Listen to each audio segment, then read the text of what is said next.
New York, 11 septembre 2001. À 8h46, un Boeing d'American Airlines percute à 790 km/h la tour nord du World Trade Center. Détourné à Boston après son décollage, le vol se termine entre le 93e et le 99e étage. La tour s'enflamme. À 9h03, un deuxième Boeing, également parti de Boston, transperce la tour sud à 950 km/h entre le 77e et le 85e étage.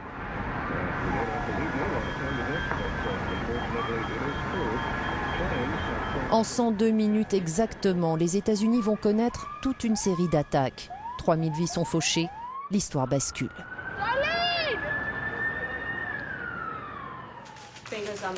À 9h05, George W. Bush, en visite dans une école primaire de Sarasota en Floride, est informé de la situation.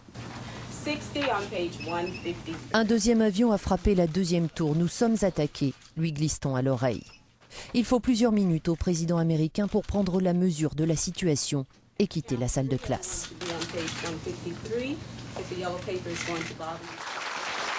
Il fait sa première déclaration à 9h30 précise. Aujourd'hui, nous avons vécu une tragédie nationale. 2 avions se sont écrasés sur le World Trade Center dans ce qui a tout l'air d'être une attaque terroriste contre notre pays. 7 minutes après son intervention, un troisième Boeing, le vol 77 d'American Airlines, s'écrase contre l'aile ouest du Pentagone à Washington. Des centaines d'employés sont en train de se rendre sur leur lieu de travail et assistent au drame depuis leur voiture. Parmi eux, Cheryl Rayfield. Il y avait un avion qui arrivait de la colline juste entre l'autoroute et l'annexe de la marine. J'ai immédiatement compris de quoi il s'agissait. Et oh mon Dieu, ce n'est pas possible, il faut qu'il s'arrête. Mais il continuait à se rapprocher, parallèle à la pente de la colline. Il a accéléré et ses ailes ont vibré. Je crois avoir vu du mouvement par le hublot de la cabine de pilotage. Il a accéléré et a foncé dans le bâtiment. Pendant ce temps, à New York, la situation est dramatique. Les tours jumelles continuent de brûler. Pris au piège et désespérés, des gens se jettent dans le vide.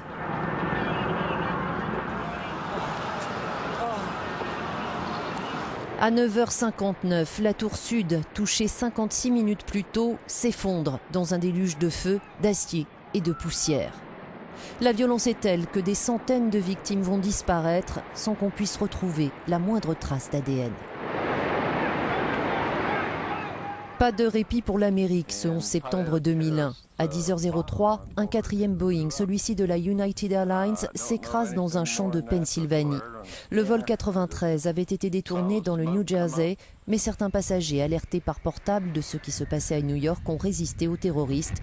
Leur cible était probablement la Maison-Blanche ou le Congrès.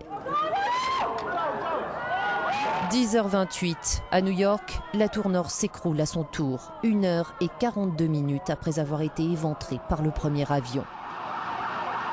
Les attentats du World Trade Center feront 2606 morts. À 13h04, George W. Bush, évacué sur la base aérienne de Barksdale en Louisiane, place les forces armées en état d'alerte maximum. Avant d'être transféré vers le Nebraska, il enregistre ce message. La liberté a été attaquée ce matin par un lâche sans visage et la liberté sera défendue. Je veux de nouveau assurer aux Américains que toutes les ressources du gouvernement fédéral sont mobilisées aux côtés des autorités locales pour sauver des vies et aider les victimes de ces attaques.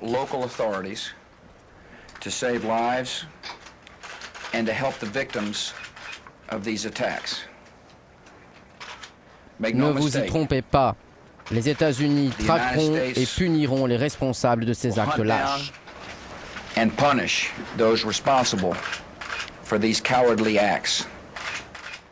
Très vite, les Américains vont découvrir le visage des terroristes capturés par les caméras de sécurité des aéroports alors qu'ils embarquaient pour perpétrer la pire attaque contre l'Amérique depuis Pearl Harbor.